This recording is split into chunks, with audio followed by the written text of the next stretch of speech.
1.5 वर्ष से यात्रा कर रहे हैं, तो अभी तक जो निचोड़ आया होगा सभी पंचायतों के या जिला के स्तर पर, वो किस रूप में रहा, उसका किस तरह से समाधान आप देख पा रहे हैं? देखिए, अभी तक जो 3 सबसे बड़ी समस्या देखने को मिली, वो हर जिले हर पंचायत में अगर सबके समावेशित एक बयान देना हो तो बिहार में सबसे बड़ी समस्या बेरोजगारी और पलायन। ये सर्वस्पर्शी है। सभी जाति, सभी वर्ग, सभी प्रखंड, सभी पंचायत, किसी भी जिला में जाइए, बेरोजगारी और पलायन सबसे बड़ी समस्या के तौर पर दिखा है।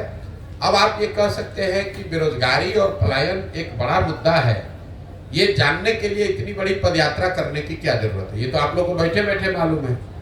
ऐसी बात नहीं है। जब पदयात्रा किया तो पिछले 17 महीनों में 5000 से ज्यादा गांव में जाकर जो देखा, तो ये पता चला कि बेरोजगारी और पलायन की विकरालता क्या है, इसका सामाजिक आर्थिक पहलुओं की समझ बनी। जैसे मान लीजिए कि पलायन को लेकर ऐसा लोगों का मानना है कि जो बिहार से गरीब लोग हैं, वो बहुत बड़ी संख्या में युवा और गरीब यहाँ से बाहर जाता है मजदूरी करने। लेकिन पदयात्रा के दौरान जो मैंने पाया कि ये बात पूरी सच्चाई नहीं है। जो गरीब परिवार के बच्चे हैं वो तो बाहर पलायन कर रहे हैं मजदूरी के लिए, लेकिन जो यहाँ पर आर्थिक तौर पर समृद्ध परिवार हैं, उनके बच्चे भी पलायन कर रहे हैं, वो नौकरी और पढ़ाई के लिए।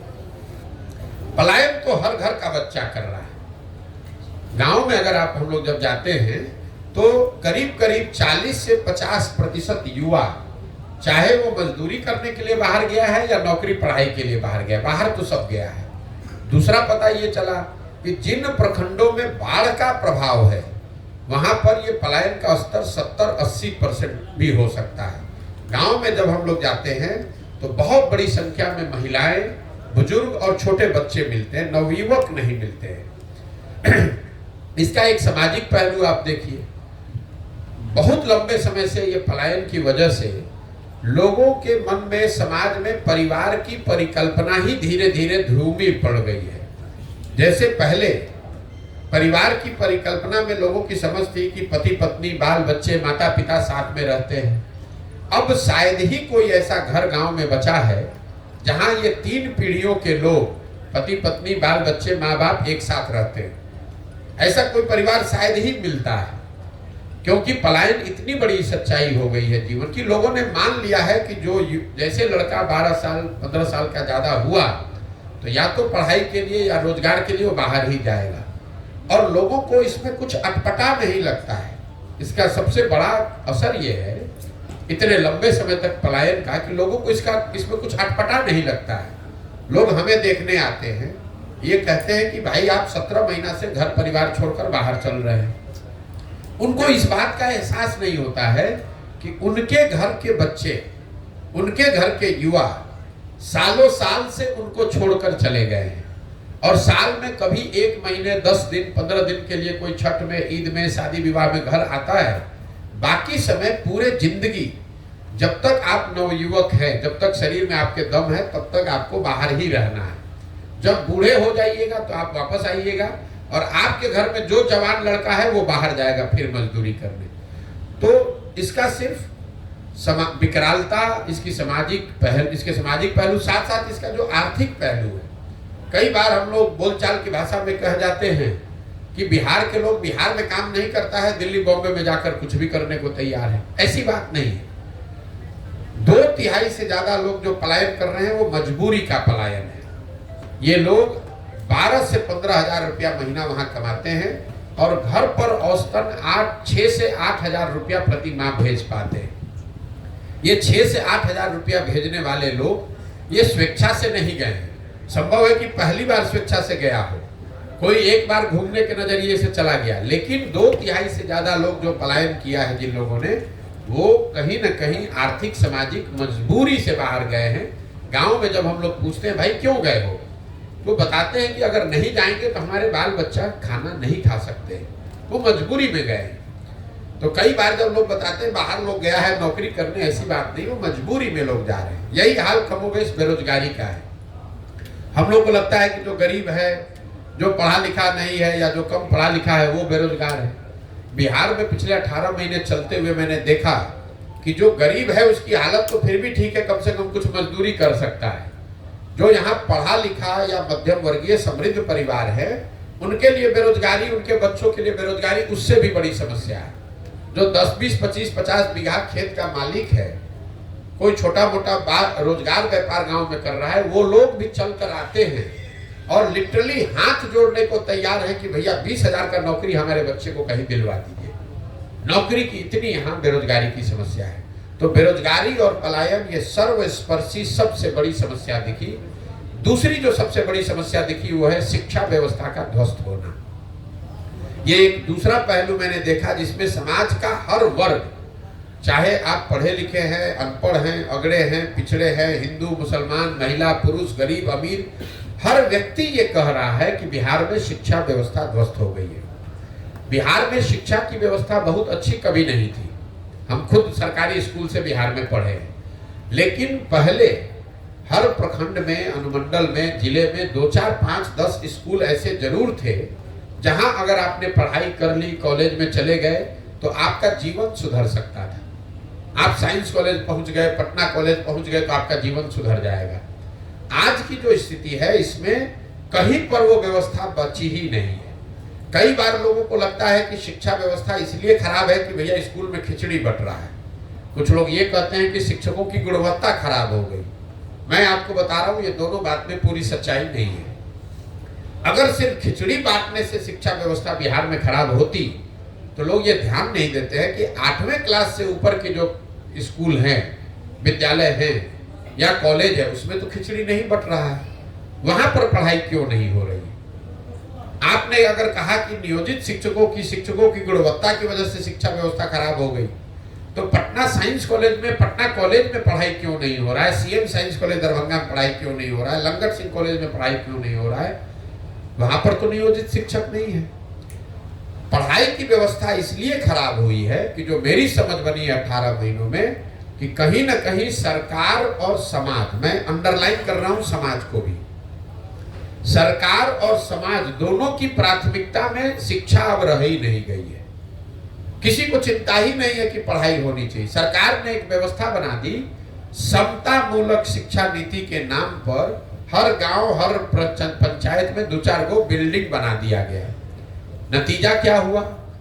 जहां विद्यालयों के भवन बने वहां शिक्षक नहीं है, जहां शिक्षक है वहां विद्यालय के भवन नहीं है, जहां दोनों है वहां बच्चे नहीं है, जहां तीनों है वहां पढ़ाई नहीं। पढ़ाई की चिंता ही नहीं है।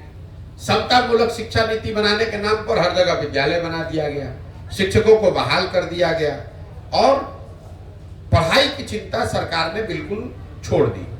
इसी तरह समाज ने भी विद्यालयों की जो छवि थी वो शिक्षा का केंद्र के बजाय अब सरकारी योजनाओं और बेनिफिट बांटने का केंद्र हो गया कि भैया स्कूल में जाएंगे तो खिचड़ी मिलेगा, स्कूल में जाएंगे तो साइकिल मिलेगा, स्कूल में जाएंगे तो पोशाक का पैसा मिलेगा, स्कूल में जाएंगे और वहां पढ़ाई होगा, इसकी चिंता ही किसी को नहीं। तो जो गार्जियन है, जो पढ़ाने वाले परिवार भी है, वो सरकारी स्कूलों में, विद्यालयों में अपने बच्चों का नामांकन उन्होंने कराया हुआ है कि उसको पोशाक का, साइकिल का, खिचड़ी का पैसा मिलता रहे।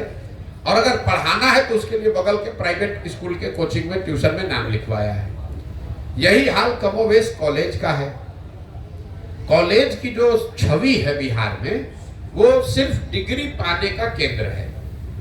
नाम लिखवाइए और 3 बरस लगे या 5 बरस लगे, डिग्री लेकर चले आइए। बच्चे भी ये नहीं कहते हैं कि पढ़ाई नहीं हो रहा, वो कह रहे भैया 3 बरस का डिग्री 5 बरस लग रहा है लेने में। एक कॉलेज में 15-15 हजार विद्यार्थी है, वहां टोटल कॉलेज में 10 क्लासरूम है। तो ये जो अभी नया नियम जैसे बना कि भाई सबको अटेंडेंस अनिवार्य कर दिया जाए, आप जरा बताइए, अगर 15,000 लड़के किसी विद्यालय में, कॉलेज में आ जाए, वहां 10वीं कक्षा है, तो 15,000 आदमी बैठेगा कहां? तो कहीं ना कहीं बिहार की पूरी शिक्षा व्यवस्था को अगर एक लाइन में आपको बताना हो तो स्कूल में से खिचड़ी बट रहा है, कॉलेज से डिग्री बट रहा है। समाज और सरकार दोनों के लिए बस इसका इतना ही उपयोग है, पढ़ाई दोनों में कहीं नहीं हो रहा है। यही कारण है कि बिहार में जितने अनपढ़ बेरोजगार हैं उससे ज्यादा पढ़े लिखे बेरोजगार हैं, जिनके पास डिग्री है लेकिन समझ समझदारी, ज्ञान कुछ नहीं है। तीसरी जो सबसे बड़ी समस्या मुझे दिखी यहाँ, वो है किसानों की बदहाली। यहाँ का जो किसान है वो बिल्कुल बदहाल है, और इसकी मूल वजह यह है कि बिहार में किसानों की बदहाली जो 18 महीनों में मैंने देखी, क्यों इतना बदहाल है किसान, उसकी 3 समस्या है। पहली समस्या है बिहार में भूमि सुधार का लागू नहीं होना। इसकी चर्चा यहाँ पर कोई नहीं करता है। फॉरवर्ड बैकवर्ड का नाम लेकर समझता है कि जमीन जो है मालिक वो फॉरवर्ड है, जो जमीन नहीं है वो बैकवर्ड है, इसलिए इसकी कोई चर्चा नहीं करता है। मैं आपको सामने से कह रहा हूँ कि बिहार में गरीबी, ग्रामीण गरीबी जो रूरल पॉवर्टी है, उसकी एक मूल वजह है भूमि सुधार का लागू न होना। नतीजा ये हुआ है कि यहाँ पर करीब करीब 1/3 से ज्यादा जमीन डिस्प्यूटेड है। उसको पता ही नहीं कि इसका मालिकाना हक किसके पास है। चाहे वो जमीन सरकार का है, पट्टा दे दिया गरीब को उसका हक नहीं मिला, या चकबंदी की जमीन थी उसमें वो गड़बड़ हो गया, भूदान की हजारों एकड़ जमीन पता ही नहीं कहाँ गया, नदी का कटाव हुआ, नदी इधर से उधर गई, जमीन कहीं से कहीं चला गया, पता ही नहीं चला।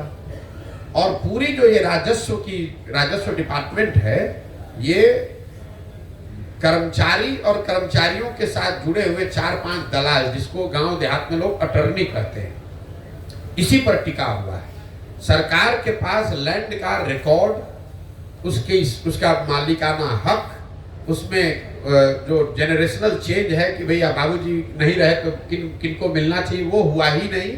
उसकी वजह से 1/3 जमीन बिल्कुल अनप्रोडक्टिव हो गई, उसका मालिकाना हक डिस्प्यूटेड हो गया।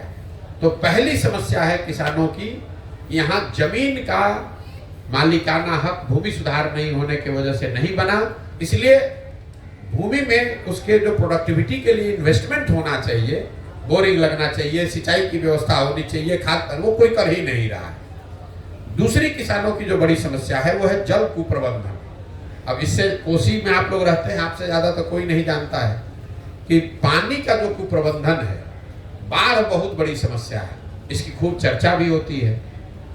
लेकिन आपके लिए जानकारी के लिए बता दूं कि बिहार में 50% कृषि योग्य जमीन ही बाढ़ से प्रभावित है। बाकी का जो 50% जमीन है, उसमें आधी से ज्यादा जमीन या तो सूखे से प्रभावित है, या जल जमाव या नदियों के कटाव से प्रभावित है। आप लोगों ने कोसी के इस इलाके में अनुभव किया, बाढ़ से जितना नुकसान नहीं हुआ, उससे सबसे ज्यादा नुकसान हुआ जब कोसी ने अपना मार्ग बदल दिया।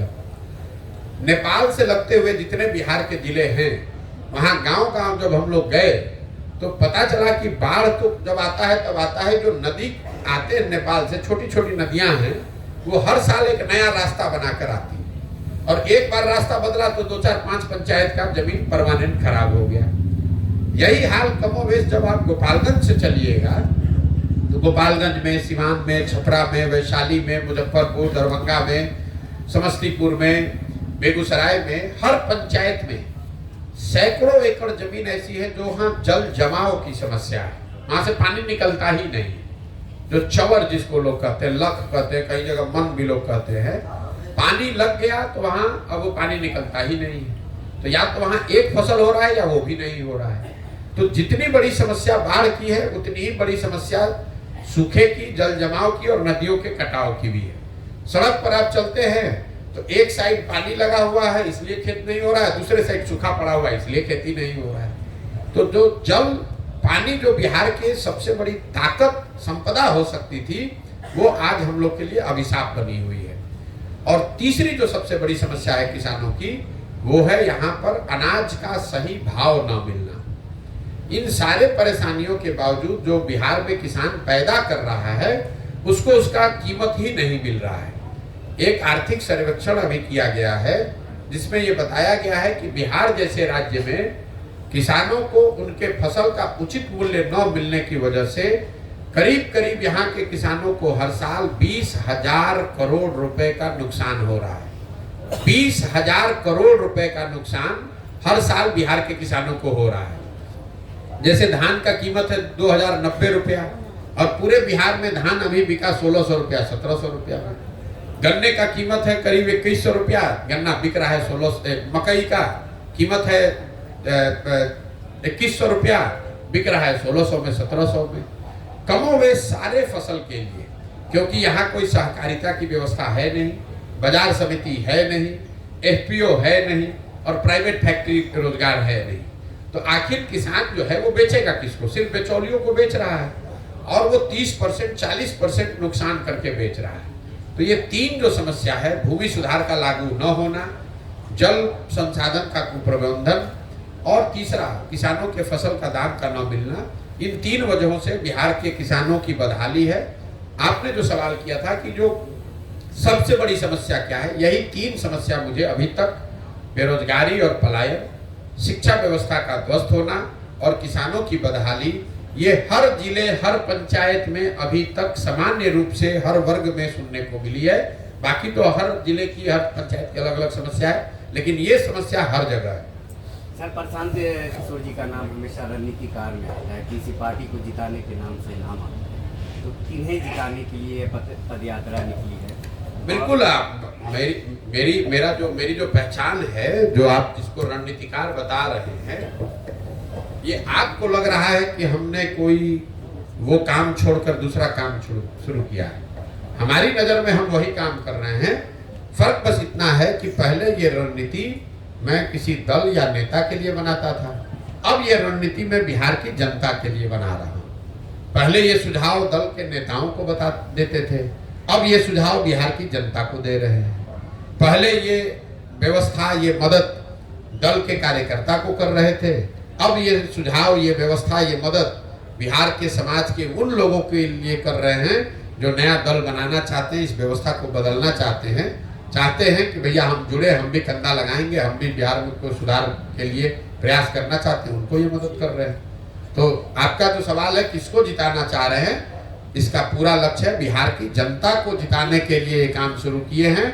और अब मैं किसी दल का नेता का नहीं, बिहार की जनता का रणनीतिकार हूँ। और 10 बरस में जैसे दलों को, नेताओं को जिताया, वैसे लिख कर रखिए, धीरज रखिए, 2 बरस में बिहार की जनता को भी जिताकर आपको दिखाएंगे। कई लोग सवाल कर रहे हैं कि किसी पार्टी के लिए भी काम कर रहे हैं। सवाल करने का तो कोई अंत है नहीं भाई, जिन पार्टी के लिए काम कर रहे हो तो सब पार्टी चुनाव लड़ रहा है, हम तो पार्टी बनाए नहीं। हमने आपको बताया हम काम कर रहे हैं बिहार की जनता के लिए, तो स्वाभाविक है जो जनता से मुफ्त में जिसको वोट मिल रहा है पिछले 25 साल से, उसको तो घबराहट होगी भाई। आप भाजपा चलाते हैं तो भाजपा वालों को तो भारी डर यही होगा कि भाई अभी तक जो लालू जी से डर के हमको मुफ्त में वोट देता था, जनता के पास विकल्प हो जाएगा तो भाजपा को वोट नहीं देगा। लालटेन के लोग जो मुफ्त में मुसलमानों को भाजपा का डर दिखाकर वोट लेते हैं, उनको लग रहा है कि भाई मुसलमानों को कोई नया विकल्प मिल जाएगा तो हमको वोट नहीं देगा। तो अगर आपके सामने से थाली अगर कोई छीन कर ले जाएगा तो आप तो थोड़ा बहुत हल्ला मचाइएगा ही। हालात है सियासतदानों की बिहार में हो या देश में, क्या जो जैसे हालात है जो देख रहे हैं देश भर में किस तरह से सियासत हो रही है, ऐसे में प्रशांत किशोर पर बिहार की जनता खास करके विश्वास कैसे करेगी कि आज आप अच्छी अच्छी बातें कर रहे हैं, जैसे अमूमन सभी नेता बोलते हैं, क्या गारंटी है कल सत्ता में आने के बाद जो अभी स्थिति है उसके अनुकूल? मेरे भाई 17 महीना से हम पैदल चल रहे हैं। आपने या तो मेरी कोई बात, कोई सभा सुनी नहीं, या सुने तो उसको उस पर आपने ध्यान नहीं दिया। हम सभा की शुरुआत में ही कहते हैं, पहला ही लाइन, कि बिल्कुल भी कभी जीवन में प्रशांत किशोर पर भरोसा मत करो, किसी भी नेता पर भरोसा मत करो। ये कभी मत सोचो कि हमको वोट दे दोगे तो हम आकर तुम्हारा जीवन सुधार देंगे। अगर हमको वोट दोगे, हमारे कहने पर वोट दोगे, तो जैसे पहले के लोगों ने धोखा किया, हम भी आपके साथ धोखा कर सकते हैं। इसलिए वोट प्रशांत किशोर को नहीं, मोदी को नहीं, नीतीश लालू को नहीं, वोट अपने बच्चों को दो, अपने खड़ा हो, अपनी व्यवस्था बनाओ, उसमें मालिक मुखिया बनो। प्रशांत किशोर कहाँ दल बनाए हैं कि कह रहे हैं कि हमको वोट दे दीजिए, कि आप भरोसा कीजिएगा कि नहीं कीजिएगा। हम आपसे वोट मांगे नहीं, चंदा ले नहीं रहे हैं, आपसे कार्यकर्ता बनने के लिए कह नहीं रहे हैं। तो आप जब हम पर भरोसा कीजिएगा ही नहीं, जब विश्वास कीजिएगा नहीं, तो घात होगा कैसे? प्रशांत जी, 18 महीने की जो आपकी यात्रा है उसमें आपके साथ लाखों लोग जुड़े हैं, हर जगह से जुड़े हैं। अभी लोकसभा का चुनाव होने वाला है, उन लोगों के पास असमंजस की स्थिति रहेगी कि आखिर वो लोग किनके साथ जाएं? बिल्कुल असमंजस की स्थिति नहीं है। दल जब बनेगा तभी तो आप चुनाव लड़ेंगे। मान लीजिए कि आपको बहुत भूख लगा है, आपने खिचड़ी बनाना शुरू किया, तो अब आप अधपकी खिचड़ी तो खाएंगे तो तबीयत खराब हो जाएगा। अब भूख लगा है, 2 दिन से खाना नहीं खाए हैं, तो जब तक खिचड़ी नहीं बन रहा है तब तक धीरज रखना पड़ेगा। जन सुराज की व्यवस्था के तहत जो दल बनना है वो तो दल तभी बनेगा जब पदयात्रा पूरी होगी। जब पदयात्रा पूरी हो जाएगी, दल बन जाएगा, उसके बाद जो भी चुनाव आएगा, चाहे वो लोकसभा का आए, विधानसभा का आए, उसमें चुनाव लड़ा जाएगा। लेकिन जब दल है ही नहीं तो चुनाव लड़ेंगे कैसे? और इसमें वहां आप कह रहे हैं लोगों को असमंजस की स्थिति है, इसी असमंजस में तो पिछला 50 वर्ष से आप जी रहे हैं, तो 2 महीना और जिंदा रहिए। लेकिन जो मैंने जनता को कहा है कि मैं दल तभी बनाऊंगा जब मैं पूरे बिहार की पदयात्रा कर लूं, लोगों से मिल लूं, समझ, जो मैंने आपको 3 उद्देश्य बताए। तो अभी आधा बिहार हम पैदल चले, आधा बाकी है। तो मान लीजिए कि कल दल बनाकर हम चुनाव लड़ते हैं, तो भागलपुर के किसी पंचायत की योजना हम कैसे जारी करेंगे? वहां तो हम गए नहीं हैं अभी। तो जब पूरा बिहार चल लेंगे तो लोगों तक अपनी बात भी पहुंचा दी होगी, उनके समाज को मत कर सही लोगों को निकाल कर एक संगठन भी बना दिया होगा, और बिहार के हर पंचायत का एक योजना भी होगा। तब लोगों को जाकर कहेंगे कि भाई ये दल है, ये लोग हैं, ये योजना है, आप इसको देखिए, ठीक लगे तो जुड़िए, वोट दीजिए, न ठीक लगे तो जैसे है वैसे चलिए।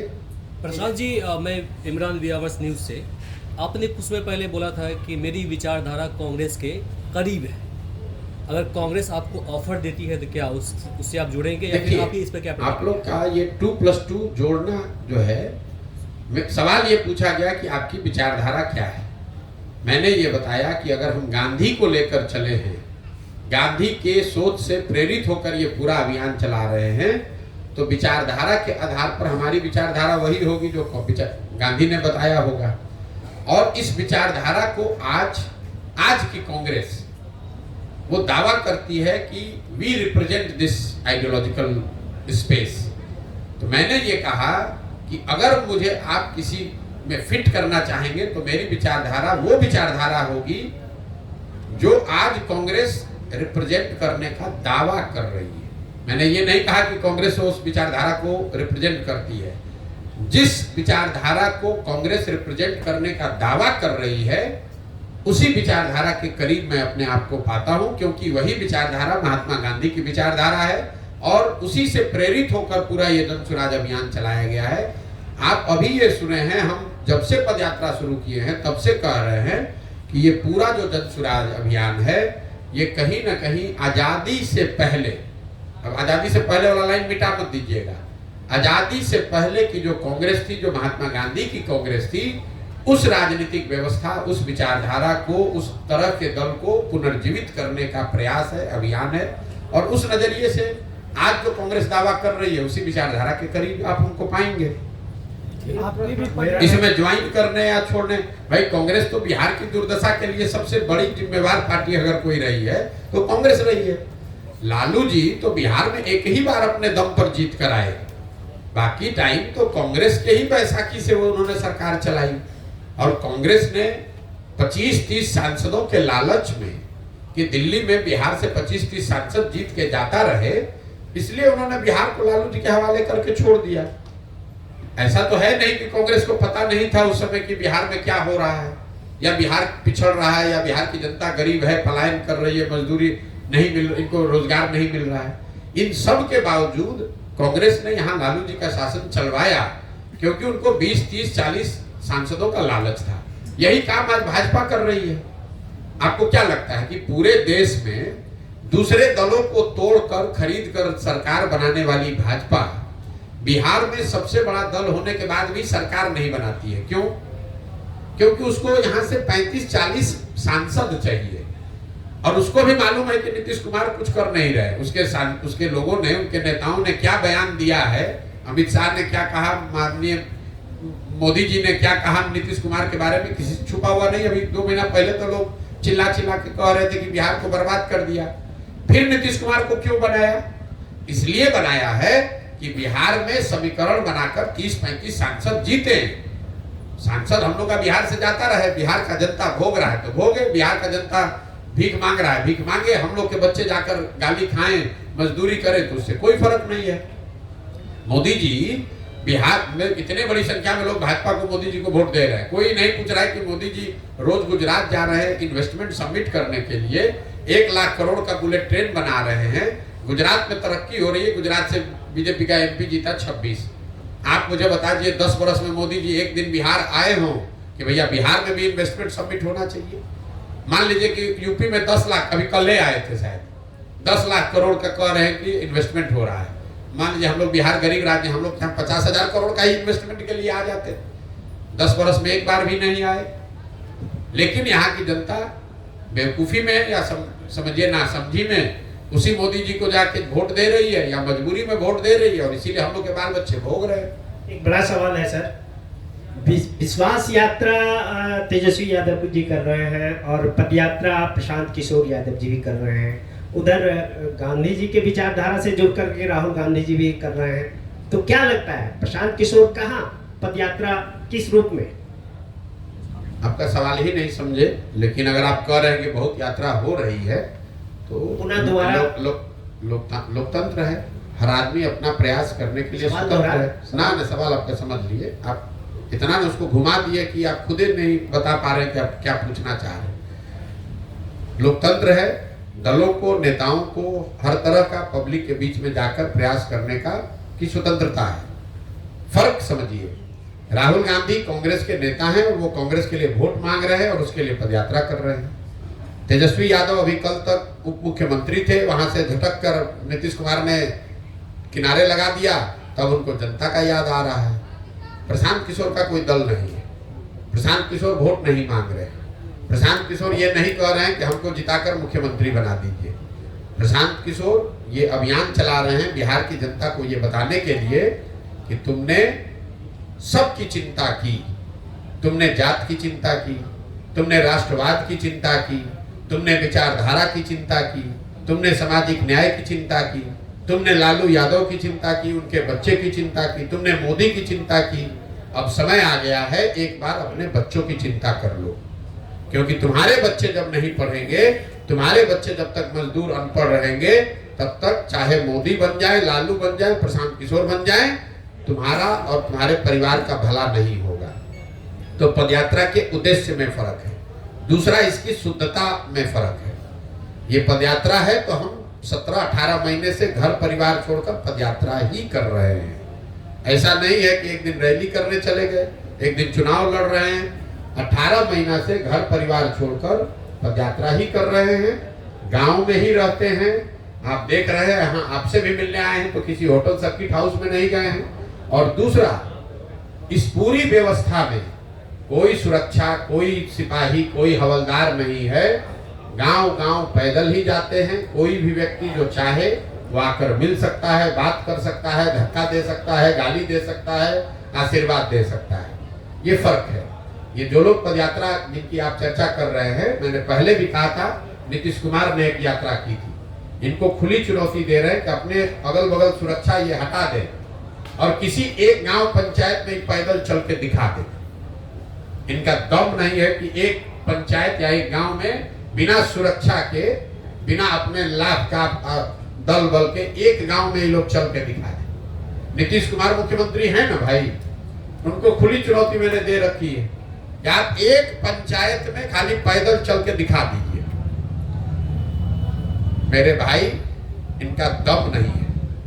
हम 18 महीना से गांव में ही चल रहे हैं, बिना किसी सुरक्षा के चलते हैं, सरेह में ही सोते हैं और 18 महीना से कर रहे हैं। हर जाति, हर वर्ग, हर समाज के लोग के पास गए हैं। सब ने हाथ उठाकर आशीर्वाद दिया है। सब ने कहा कि नहीं, जो आप प्रयास कर रहे हैं वो ठीक है। वो हमको वोट दे, हमको माने, हमको पसंद करे, वो अलग बात है। लेकिन कोई ये नहीं कह रहा है कि ना भैया आप बहुत गलत काम कर रहे हैं, इसको मत कीजिए। जिस गांव से भी गए हैं वहां पर लोगों ने यही कहा, ना भैया प्रयास तो आप ठीक कर रहे हैं, बात ठीक कर रहे हैं। ये फर्क है। सर, अभी के दौर में जाति, धर्म, मजहब को लेकर लोग वोट करते हैं और इस कब नहीं करते थे कि अब करते हैं? अब ज्यादा बढ़ गया है। आपके पास कोई थर्मामीटर है? ज्यादा बढ़ गया है? आपके पास थर्मामीटर है कि अब ज्यादा बढ़ गया? पहले कम था। मोदी जी को वोट पड़ा है कि नहीं बिहार में? जोर से बोलिए, पड़ा है कि नहीं? सबको सुनना ही है। पड़ा है ना?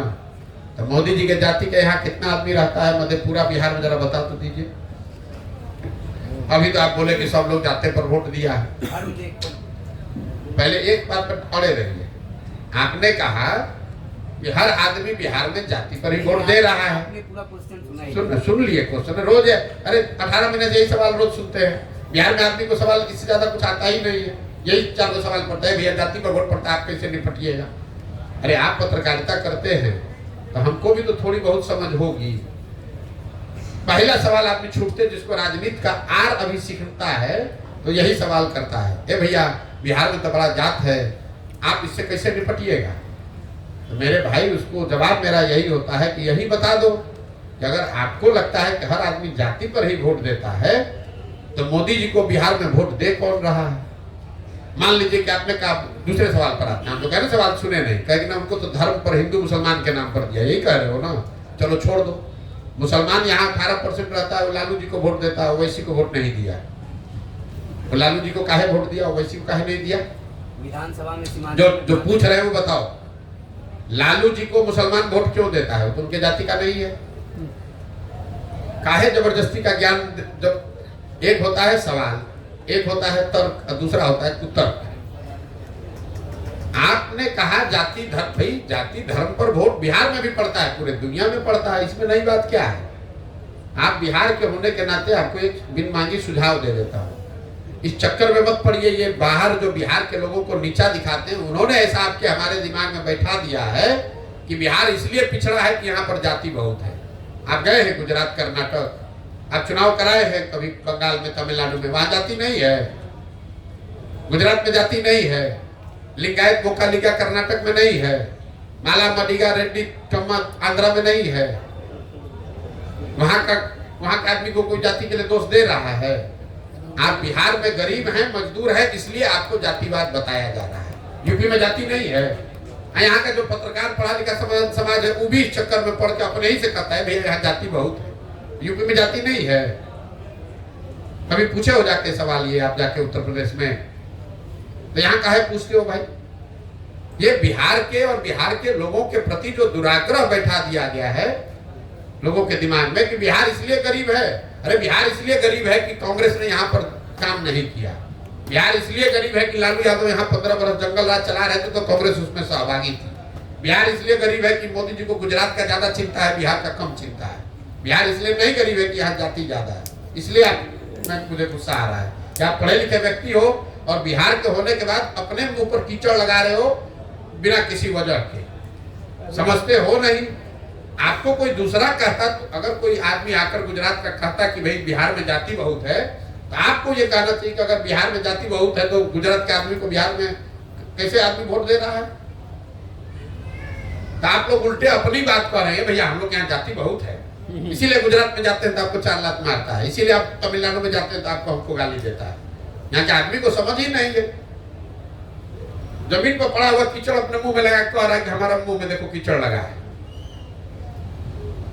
आपने योगी आदित्यनाथ से कभी पूछा है कि भाई यूपी में आप जात का राजनीति कर रहे हैं कि नहीं कर रहे हैं? मोदी जी से, अमित शाह से कभी आपने पूछा है कि गुजरात में आप लोग जात का राजनीति करते हैं कि नहीं करते हैं? क्या बात करते हैं। पिछले विधानसभा में बहुत बड़ा राजनीतिक विशेषज्ञ बनने के चक्कर में आधा पत्रकार इसी में लगा हुआ है। भैया जाति पर राजनीति होता है, आप कैसे जीतिएगा? प्रशांत जी, पिछले विधानसभा में अखबारों में इश्तिहार देकर पुष्पम प्रिया चौधरी भी आई थी और खुद को सीएम कैंडिडेट कहा था।